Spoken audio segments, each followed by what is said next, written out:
Welcome to the It's Your Choice podcast, where we learn how to rewire our brains to live the life we desire.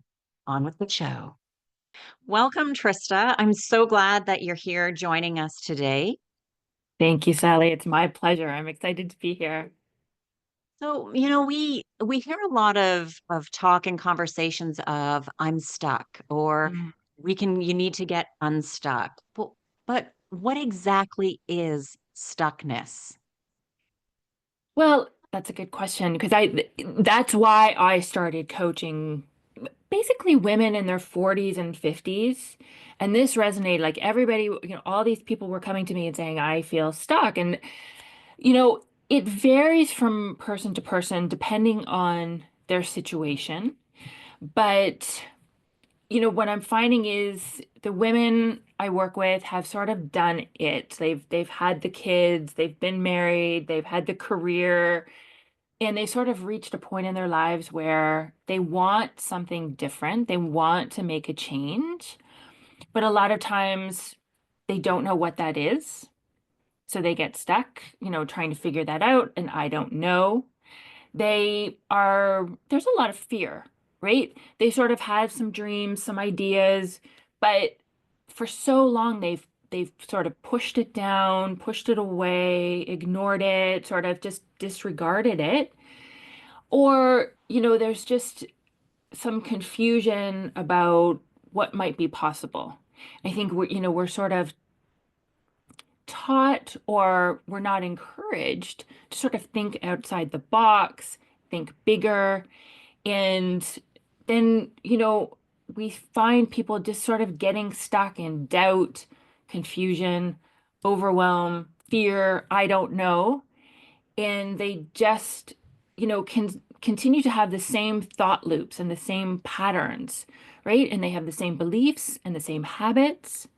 And so they're just stuck literally in this circle of thinking and can't get Mm. that traction to make the changes or to move themselves forward, and that's what I help with. Yeah, well, I mean, it makes sense because well, there's so much going on in the world so quickly. Like Mm. when we think of, even like social media, what Facebook just had its 25th anniversary, I think it Wow, is it? was Yeah. a couple years ago or something. Yeah, I mean, I don't know, probably. but I mean, it's not that long if we think of Yeah. the span of our lives, and then Yeah. now everything with AI Mm. and then a lot of more remote work. And then Hmm. that was really with the pandemic that really pushed a lot of people to either the remote work or just working from home. Sure. And then well, I don't want to go back to the office now. I kind of like this. Or for some people, I miss the office and need the office. I know people that enjoy going to the office. Right. They like to be around people. And Yeah. and so there's been really so much change in the last even just say 10 years. Mhm. And 10 years isn't a long time because it used to be for the long time, you go to school, you go to work, you have a family, you still work or you don't, depending, but it wasn't I think things were a little bit more they appeared to be more secure. Mm. They appeared to be more consistent. There Yes. appeared to be more I don't want to use the word calmness, but a little bit more of that where now there's just it just seems like there's so much and so many Right. opportunities and things and then well how do I but what if it doesn't work so there is Mm. then all of that fear thing Yeah. and then of course well I don't know how to do this stuff. Right. Yes. Yeah, and it does really take work and effort to change those thought patterns. Some of these beliefs that we've held about ourselves and how we should be living our lives and what's possible for us, we've held for decades. So Mm, it's no small thing, and the brain doesn't want to change. The brain wants to keep you the same, right? We sort of have this push and pull inside of us. There's this part of us that, of course, we do want to adventure and explore. I mean, that's how we got here today, right? We got to the moon and we got to, all these other places. But at the same time, we have this primitive part of our brain that is designed to keep us safe and keep things the same and, not make too much effort, not take risks. So you have Mm. this push and pull inside of us. So, you know, if people are experiencing that, it's very normal. And that's the way I say designed, but whatever it is, this is the way our brain functions. Right. And so, it takes help, and it takes work and effort to change, but it's completely possible, right? It is. And you said a word that I'm personally trying to delete from my vocabulary, and it is a challenging one too, and it is the word should. Mm, Because lots of times, whenever we use the word should, we're using it in comparison. right. When we're thinking like either I'm telling somebody what to do and I should not do that. Yeah. It's a tough one to, but at the same point though, I would think I'm this age, I should be. I should have. I Yes. should whatever. I should have a house. I should have a car. I should have a family. I should have children. Hmm. I should be making X dollars. Hmm. Like the list goes on for everybody. I Absolutely. should be something. And when we're using it that way, we're comparing ourselves to others, which Yes. is I mean, it really is a bad thing to do because other people have had different journeys. They've Mm, had different things that, have been benefits for them, but they've all had struggles. Nobody in this world does not have struggles. Now, what those all are quite different. And lots of times we just see the right now moment. Like mm, it's crazy right now. We see so much of overnight success, millionaire hmm. on Instagram, doing all this stuff. And then it kind of makes you wonder, they're 20 years old. And some of them legitimately are, and they're rocking it and they're doing it, but there's a lot of stuff that's really fake and Mm, it's not actually happening. Or sure, you're in front of the fancy car, but it's rented for the weekend. Like right. and they're perceiving to do things. Right.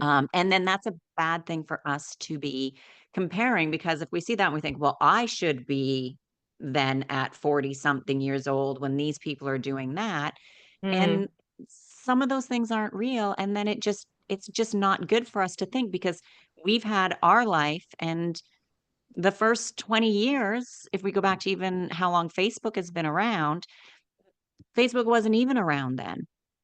Right. And right. so what we've learned and done has been completely different. And Hmm. so even if we were born 20 years ago, we still may or may not be in that position because it just depends on so many things with our life and lifestyle and how we were brought up and where we were raised and how we were raised and things that we were told by family, parents, teachers, the church, the community, Absolutely. everything. Yeah. Yeah. Yeah. And we're still, at the effect of those today, right? Like Mm, all of those things. And you hold on to that. I mean, we're still at the effect of all the stuff we learned as children and teenagers and young adults. And yeah, and I see this a lot. And, basically our brain wants us to, fit in as well, right? We want to be part of the right. tribe. We don't want Hmm. to stand out. We don't want to go off on our own too much. We want to sort of have that acceptance and the likes and, not sort of be ostracized at all, right? Because the brain really Right. sees that as dangerous and risky. Because back in the day when we were living in caves, right, that meant life or death, right? Right. We If you needed the weren't fitting community. We in. needed the tribe. That's how we survived. Right. Yeah. So there's all of this at play. And you're right, like the way we've been socialized, I say this all the time, especially as women, the messaging that we receive to be the caregivers, to take care of everybody, to fit in, to be nice, to, all the things that it becomes very challenging to strike out on our own and to just, listen to what we truly want and Mm, then you know, go after it. And I think, again, it's all possible, but it takes a little bit of work and it takes a little bit of support, but that's where the greatest rewards are and that's where the greatest, growth is. And that's Mm. that's what I want everybody to experience. And I think it's really interesting that the two of us could be same environment, sisters, let's say, Mm, and we will be very different people. hmm. And it was just I was listening to something, I'll say recently. That recently for me isn't within the last year because I Okay. don't know for sure. Doesn't necessarily because sometimes I think it was a few months, but it was actually longer because time goes by fast. Sorry for the interruption. I just wanted to let you know about the Mind Matters weekly newsletter that is full of actionable tips to help you rewire your brain to live the life that you desire. Sign up for it at sallypederson.com. And when you do, you'll get the top 5 brain hacks for peak performance. Again, you can get it at sallypederson.com. Now back to the show. Um, but because I was just thinking like how my sister and I are very, very different. All four. I've got 2 brothers and a sister, and we're all very different. And I always wondered, like, how is it possible for us to be so different? We have the same parents, we grew up in the same house, the exact same environment. We're all exactly, well, almost exactly 2 years apart, Wow. give or take Okay. a few months, kind of thing. Yeah. Um, and I was listening to somebody at it must have been like another podcast or something, and they said, even though you were in the same environment, you weren't raised the same. Your Mm, parents each treated you differently, and in the sense of the oldest one was the first one. By the time they got to the fourth one, they'd been sure. through this rodeo a few times, and they weren't Right. so nervous. They weren't so, I'll say, controlling or just Yeah. worried about things. Um, and then also your teachers were different. Your school Sure. friends were different.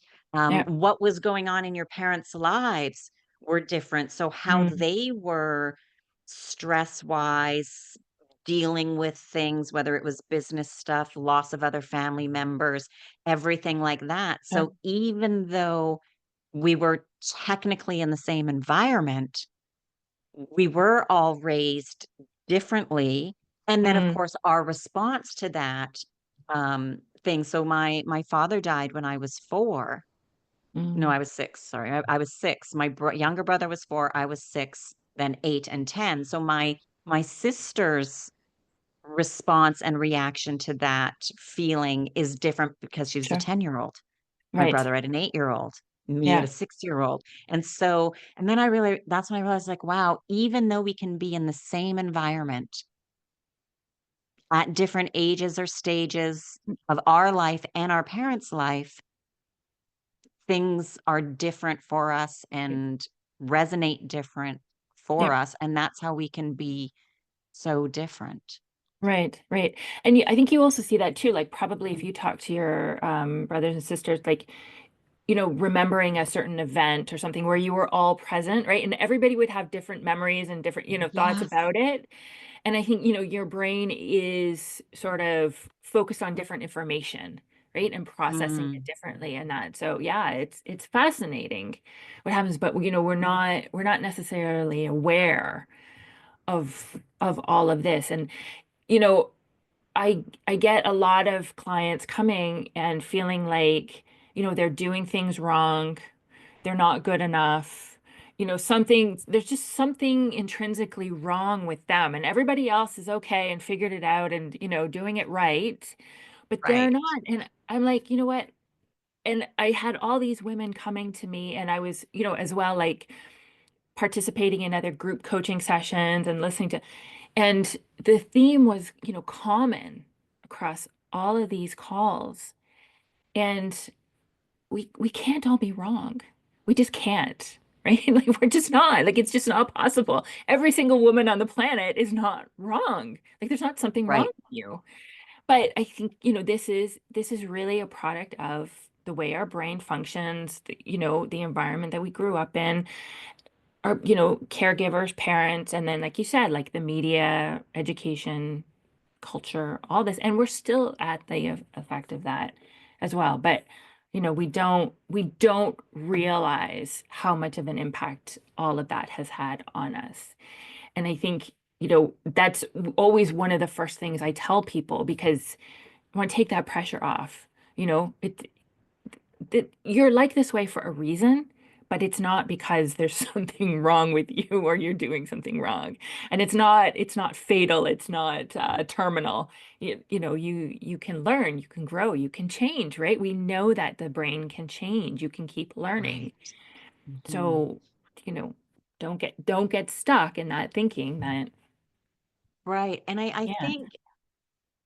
I think having conversations about it is also great because then we realize, you know, a lot of us, we are the same. We have the same thoughts, the same feelings. And we think when we look at, some of our people that I'm not using, let me try to rephrase this because there's certain words I just don't want to be using. When we look at movie stars, professional athletes, the best podcasters, like Mm, whoever it is that people are watching and following and into, and we mm, think that, oh, everything's just easy for them. And they mm, never get worried or nervous or have any problems or issues. right. And I've heard of stories of famous people, like famous singers that are top of their game that get nauseous right before going out on stage. Mm, And right, they have to calm themselves down because they're like, I literally feel like I'm going to throw up before I go on stage almost every time. right, And I think you've performed in front of massive audiences. I couldn't even say how many times, and you right, still get nervous. right. Yeah, yeah. And that's, it's part of it, but then also is thinking that just because I have these beliefs and thoughts, they're not right. They maybe not be wrong. They just are because of my experience.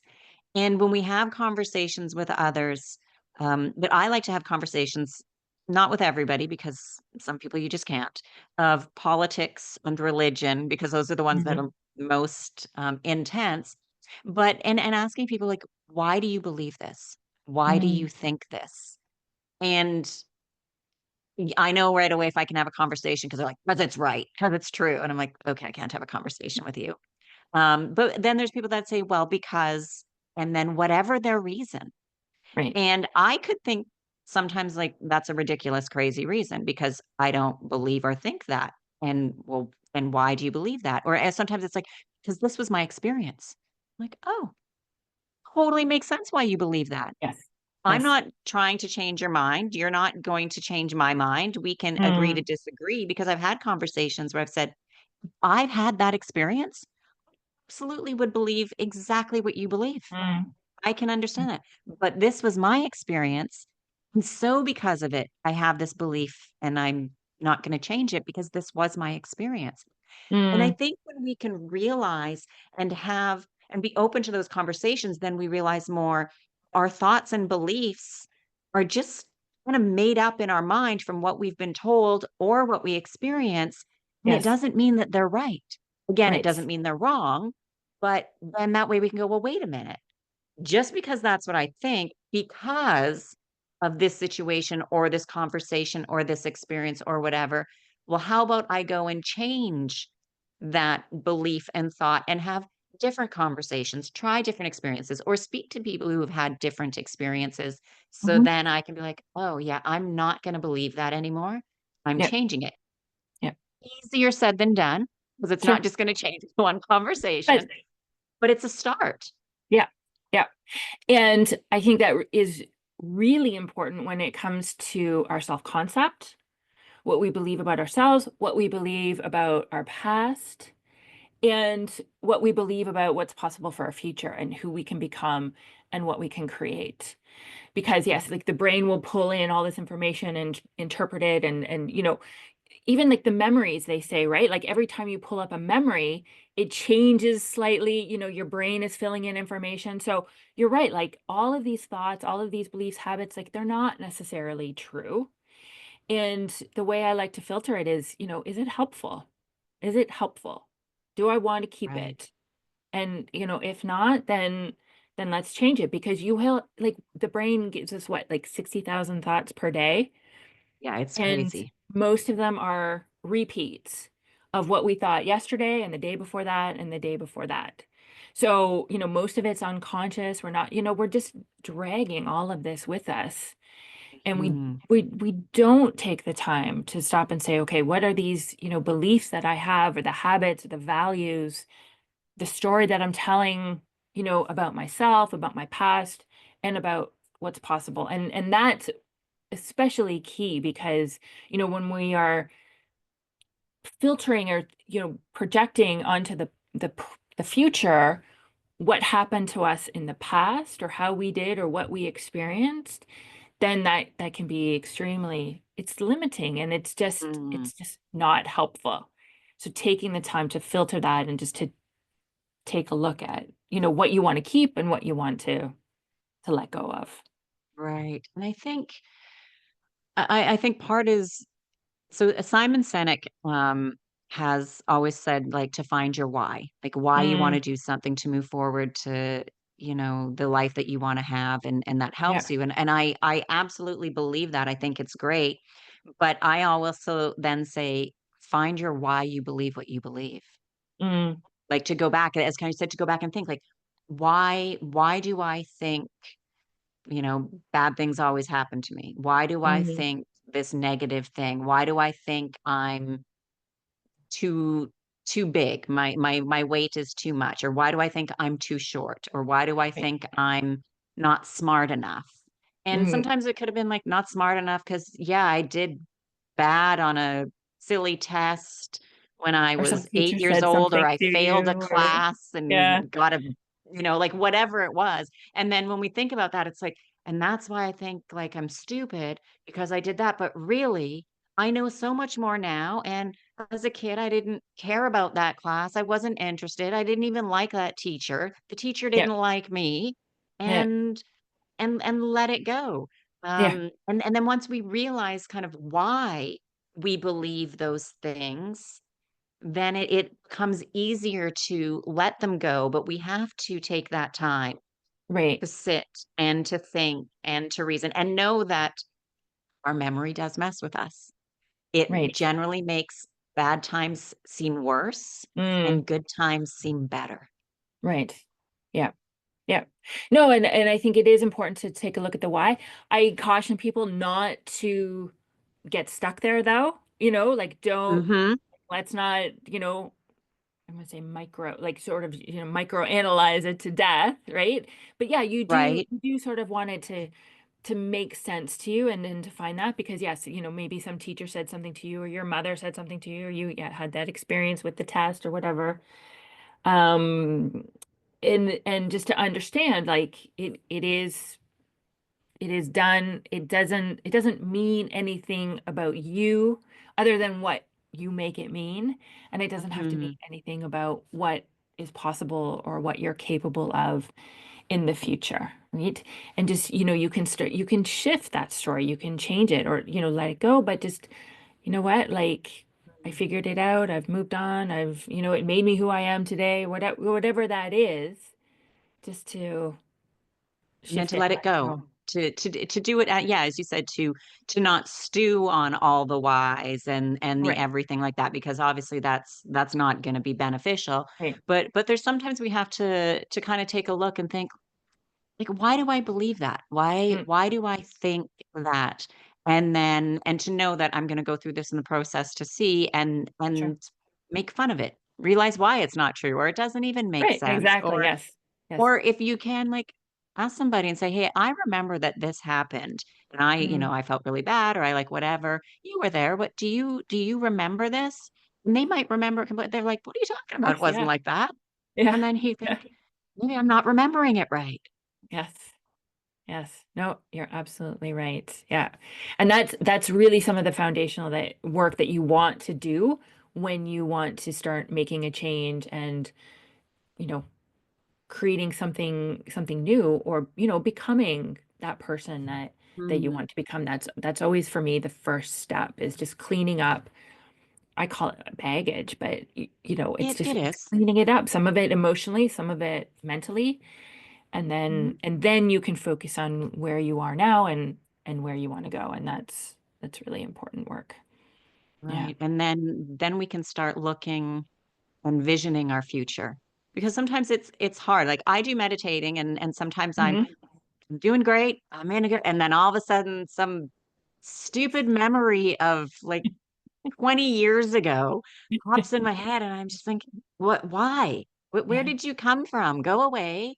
I was in my future happy, great place. Like, do I need to deal with you in another meditation or something? Because just sometimes, weird things pop up Yeah. and meditating isn't always easy. Visualizing Mm. the future isn't always. Things kind of pop up. I have times where they're really great and I don't Hmm. want to end the meditation because I'm like in a really great happy place and I'm loving it. And then it could be the next day where it's just the mind is all over the board and what I have to do later and then back to whatever the past and then Yep. next and it's just like, just stop. Yeah. Just stop. Yeah. Yeah. And I think, the key is not taking it too seriously and just, Mm, it's gonna, as long as you have a human brain, that's going to happen, right? I think right. you can become a little bit more focused and become, but at the same time, like I try not because I do have a daily meditation practice as well, 10, 15 minutes a day. And my mind's wandering. Yeah, like what am I having for dinner tonight? What somebody said last week and all the things. But I just try and bring it back, and I do try to Mm, focus on my breathing, which I find helps to keep me mhm. somewhat focused, and that's helpful. But yeah, I mean, sometimes I find like I try to count to 10 and then start again. And sometimes I'm like on 15, 16, and I'm like, wait, like what happened? I'm not paying attention. So, but Right. I think as long as we have a human brain, there is that part, like because we have that primitive part, it's sort of going to do its own thing, right? And it's almost like having a toddler. It's that part of our brain that we need to manage. Luckily, we have, Right. the prefrontal cortex. I mean, listen, not a neuroscientist here, so my understanding is very basic. But, because we have this prefrontal cortex, we can use that to think about what we're thinking about, to plan, to analyze, and that. So, it really is, overcoming that primitive part of our brain, but treating it literally as a toddler or, a dog on a leash that needs that supervision, that needs that management. Mm, And, you know, taking it by the hand and just saying, okay, this is what we're doing now. This is what we need to do and focus. And the better you become at that, the further you're going to go, the greater the change, the greater you know, the right. challenges you will rise to. It's really just about overcoming ourselves. And that's, managing that part of our brain is key. It really is. And even sometimes when I'm doing whatever, just kind of day-to-day stuff or working and something will pop in my head or I'm going for a walk. I enjoy going for walks and jogging and being Mm, outside when it's warm. yeah. Um and I'll if something pops in my mind that's just like a negative thought or something from the past, it doesn't always happen, but I try to just say to myself, "Oh, thanks for sharing. Not interested in that right now. Nice. Yeah. I'm trying to focus on what's going on right now, what I need to do Yep. today, or the goals that I'm getting to in the future. And I obviously everything is a work in progress. Um, but I find that sometimes when I just say, "Oh yeah, thanks for sharing that. Not important right now," and then I Yep. just move on to a an intentional thought of something, Yes. and then it goes away. Yep. Yep. No, that's key. And I think, the better you are at doing that, then absolutely. Because again, it comes down to it's not a helpful thought. It's Right. not true. So, just managing that and just saying, yeah, next. Thank you. Thank Noted. you. Next. Moving Yeah. on. Yeah. And I find too, a lot of times, unfortunately, what we do, especially as women, is we become people pleasers, Yes. or or we just don't like to say no. And there's Yes. men that do the same thing as well. Right. But I think generally as women we tend to do it more often. Mm, And for some reason, we just don't like to say no to people mm, for yes. some of us. Pardon the interruption. If you're liking the show so far, please like and subscribe and hit that notification bell. It really means a lot to me. It helps grow the show and the channel and to the show. Yeah. I think again, it comes down to the way we were raised, especially as women, right? We get all the messaging and the role models, and then what we've seen, the women take care of the kids, they take care of the family, they trying, I hear a lot of pressure, like they're trying to keep everybody happy, they're trying to keep everybody, the family together, right? There's all this like it does, and there's probably this instinct and just this part of our brain that this is the way we are designed or created. And It is kind of how we're wired as yeah, females generally, yeah, that everything is kind of connected, and right, we when something goes wrong with one, we see how there's the ripple effect potentially of two, three, four, five, six different things. And so we need to right. kind of Yeah. keep it. Yeah. And then, culturally in the media, society, I think there is a lot of negative stereotyping and feedback about like if you don't, right? Like selfish. When's the last time, you heard a man be called selfish or what, and there's all this emphasis on selflessness. And, no matter what, like if you're sick or if you're, whatever, like you just keep going, you keep showing up, you keep giving, giving, giving. And this is what is rewarded and this is what is held up to be esteemed. And then, I think we just get into that habit, right? Of just repeat, repeat, repeat for so long, it becomes really risky, really scary for our brains to start to, imagine saying no. And, we don't want to upset the other person. We don't want to let them down, but we also don't want to face their anger. And Mm. we also don't want to feel the discomfort, right? We're not in the practice of saying no and then having to feel uncomfortable when the other person gets upset or might be let down or disappointed or whatever it is, right? We have this entire story in our minds of how this other person is going to react, how they're going to feel, then, how we're going to feel and so then we will do anything to avoid feeling those feelings and to Mm. avoid confrontation and to avoid, you know, emotion, someone else's emotions. So Right. it just, there's so many factors, there's so many things at play that it makes sense that we find ourselves in this position. So it takes again work and effort and practice to put yourself in that position and allow yourself to feel that discomfort, right? I may tell you, you know what, Sally, like, I'm sorry, no, I can't make you dinner tomorrow night. And you might get really upset. And I I need have to to, eat.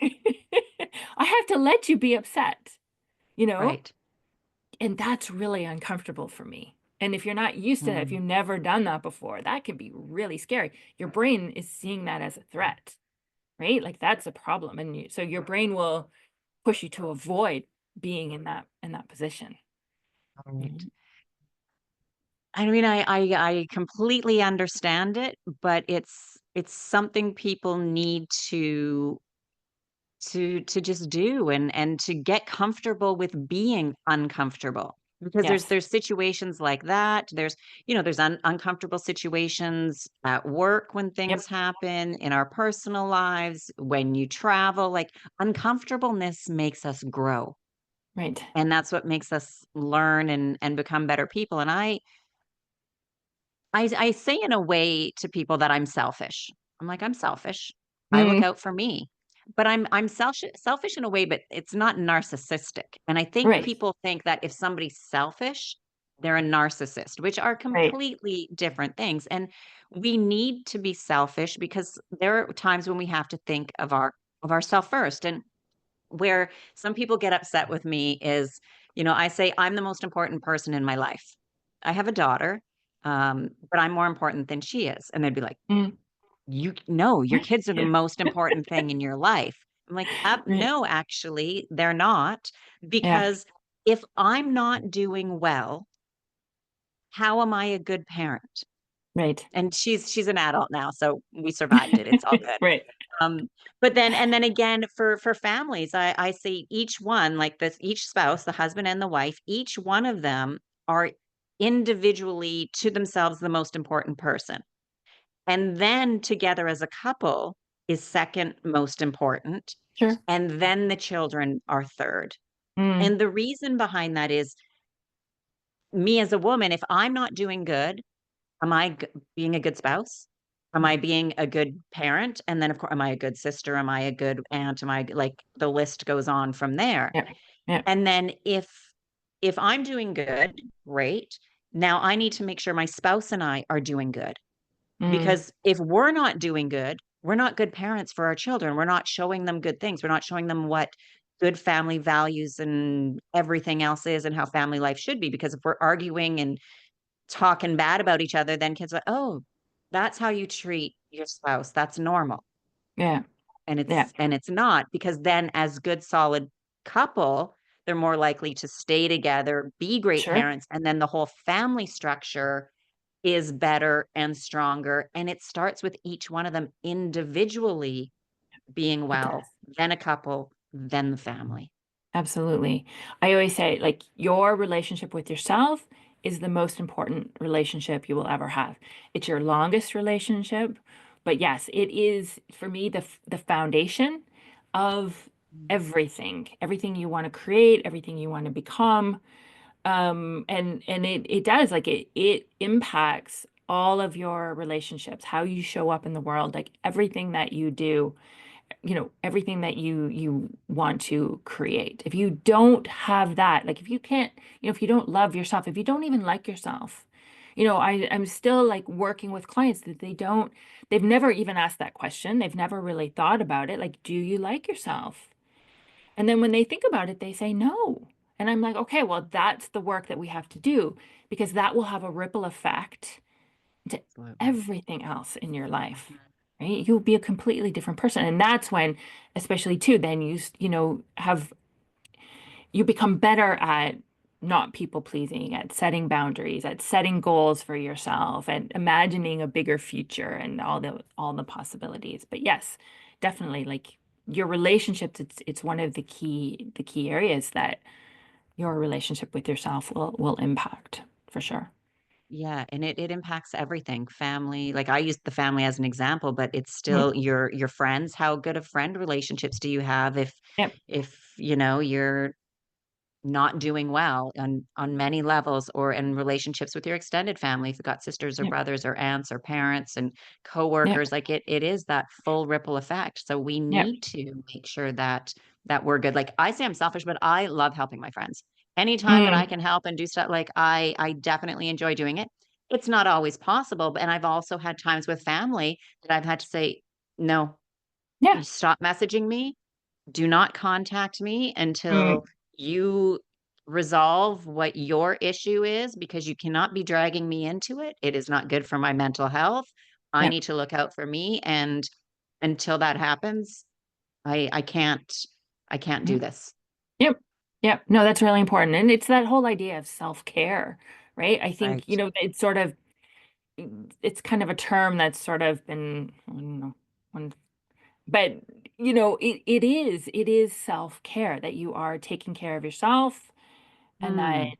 then you show up for other people that because you truly want to, because it brings Right. you joy and because it gives you energy and because you love them, whatever, I mean, you can have your reasons, right? Your reasons are Right. yours. You don't have to explain them, you just have to like them. But then you're doing something and it's authentic and it's aligned and it's true for you. And then that builds intimacy with the other person, right? Because you're Right. not showing up feeling resentful or guilty or angry or Hmm. whatever else the emotion is. You're showing up from a place of love and honesty and just because you want to and it's fun. right? Right, right, and it makes such a difference. It Yeah. absolutely makes such a huge difference. Yeah. Well, Trista, I wanna thank you for your time today, but before we wrap up, let everybody know a little bit about what you do, who you help, and ways that they can connect with you. Sure. Well, first, thank you so much. It's been a pleasure. So I am a coach. I am a humanitarian aid worker turned coach. I'm now coaching full time, and I am working with midlife women, so women mainly in their 40s and 50s and beyond who are feeling stuck. And again, that resonates differently with people, but if they're going through some sort of change, they want to change careers, change jobs, relationships, or countries, whatever it is where they want to make a big change, go to the next level, just looking to grow and evolve, learn more about themselves. This is the work that we do in coaching. And I have a 3-month program called Unstuck, where I go through and we look at a lot of the things we've talked about today. The self-concept, the beliefs about the past, being able to set boundaries and end the people pleasing, having that relationship with yourself where you have that self-trust and that self-confidence, self-love, and then, looking at the future. What do you really want? What do you want to create? What big goal do you want to go after, and who do you want to become? And so we do all of this, foundational work, and then, look at where we want to go. And it's an exciting process. I think, all the clients, we do this deep work. We really learn how to manage that part of our brain that's, unsupervised. We learn Mhm. how to change those beliefs and start telling a story that is helpful and empowering. And then really looking at what it is we want to create to make our lives the adventure that we want it to become. So I also have a podcast called This Daring Adventure. You can find that at thisdaringadventure.com. And then you can find me at tristaguertin.com. And I guess we'll put that in the show notes so they can Yeah, I will have find that. links That would be to all great. of that in the Yeah, show notes to make it great. easy for everyone, Okay. definitely. Thank you so So, much. well, thank you again. I really appreciate your time today. My pleasure. Thanks, Sally.